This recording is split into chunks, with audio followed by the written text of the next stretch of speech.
Monster Hunter. What really can be said about it that everyone doesn't know at this point?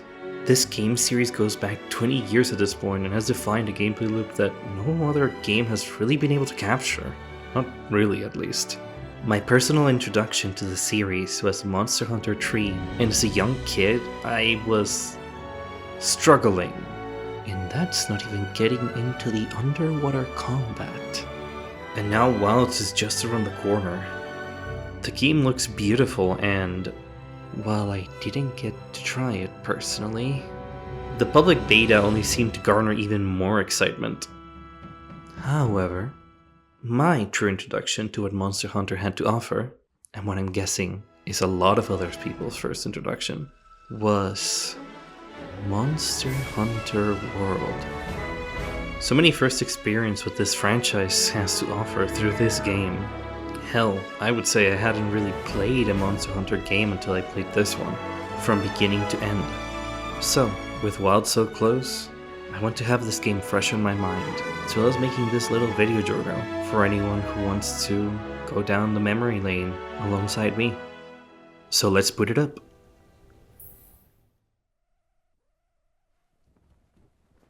Sisters and brothers of the Fifth Fleet, it's time. I'll keep my farewell brief. Never was much with words. Once you board this ship, there's no turning back. The next ground your feet will touch will be that of the New World. If any of you have lost your nerve, then step away now, and let no one judge you.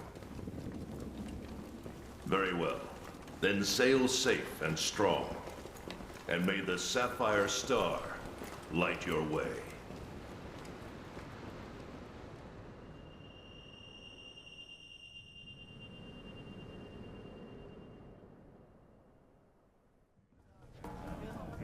So, we begin on our...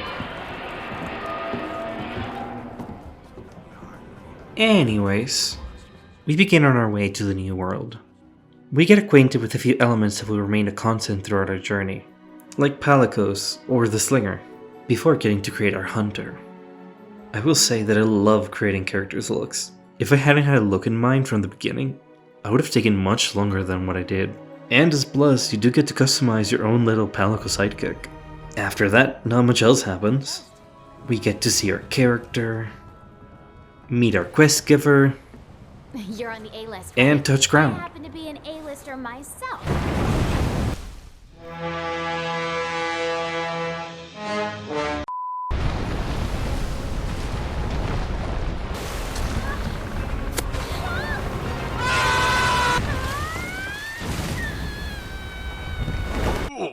And that's pretty much it. Really fun character creator in my opinion. Shame that our cat got sniped though. But I guess that happened. Oh wait, it's not over yet. We have to do something. Bye-bye!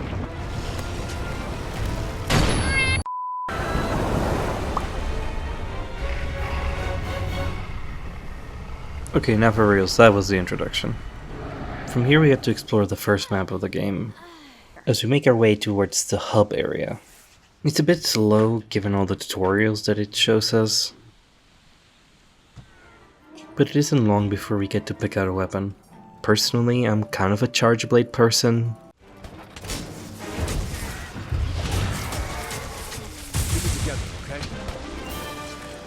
Yeah, that hits the spot. So let's go with that. It doesn't take long before we see the first big monster for us to hunt. The Great Jaguaress. The game lets us get eased into the whole tracking mechanic as we make our way towards its den. And it's dead. Yeah, just like that, it's just a few...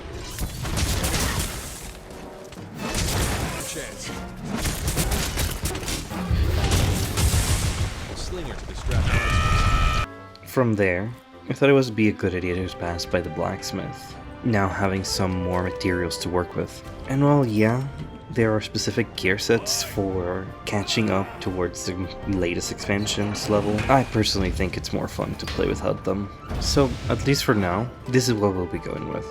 It definitely helps that all the armor in the game looks really good.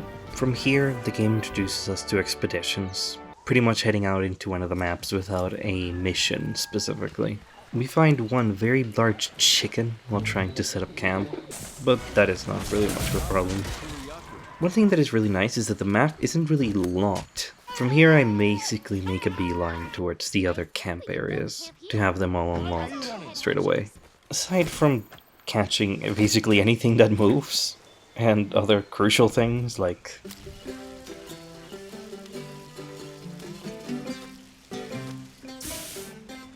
and the game in itself is not going to hold your hand. Like, you can randomly come across one of the bigger monsters that even is in the area at the moment, prompting you to run and try and, like, get away. But nothing's really stopping you if you wanted to just go and try to fight it with your current gear. Hell, that's what I did. And I gotta admit, it is really fun. Now, the Anjanath, this guy, it's actually really interesting to fight.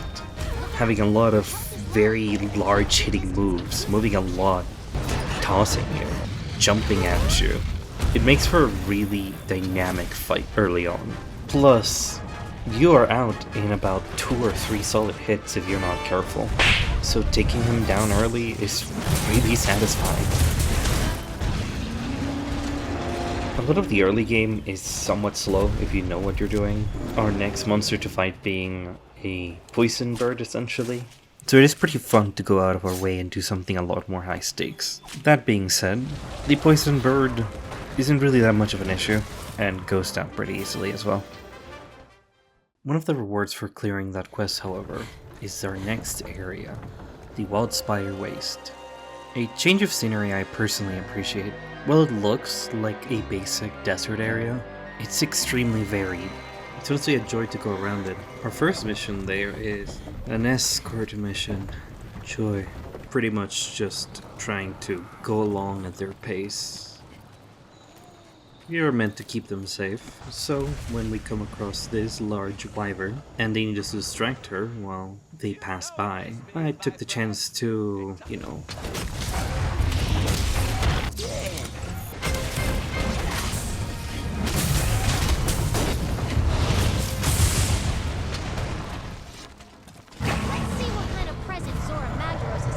I would say that's pretty good escort work. After that, we arrive at the evidence they wanted to check out, only for them to be attacked again, where we just deal with that problem. On our next quest, we get sent to look after one of the researchers that split, though aside from the mysterious evidence that we find along the way, it really looks like it's only a fish that's stopping him at this point. So we just make some sashimi. Our next task is to hunt the big boy that I showed earlier, the Anjanath. They send us to clear out the area before him by killing this sappy thing. It really likes to stun us, and that's kind of the biggest issue it poses, but it's not that bad. And then we come face to face again with...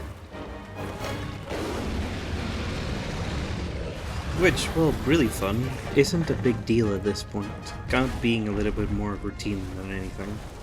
Taking out the Anjanath is a formality at this point.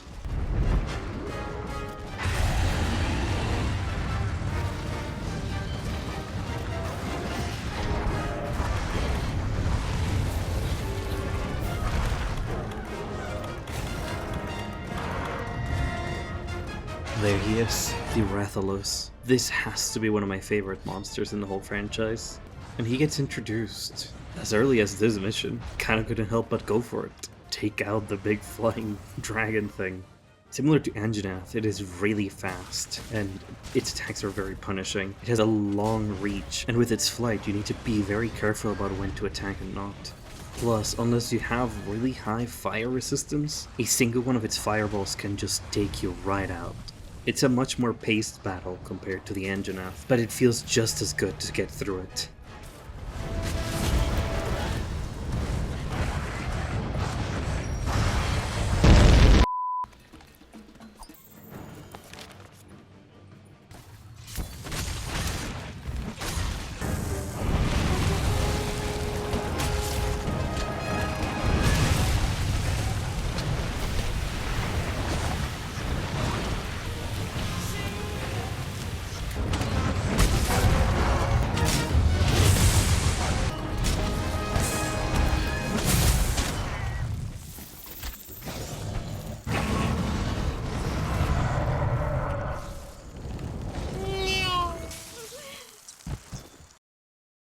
Once he's out, we move our sights back to the Anjanath, who I really shouldn't have taken for granted.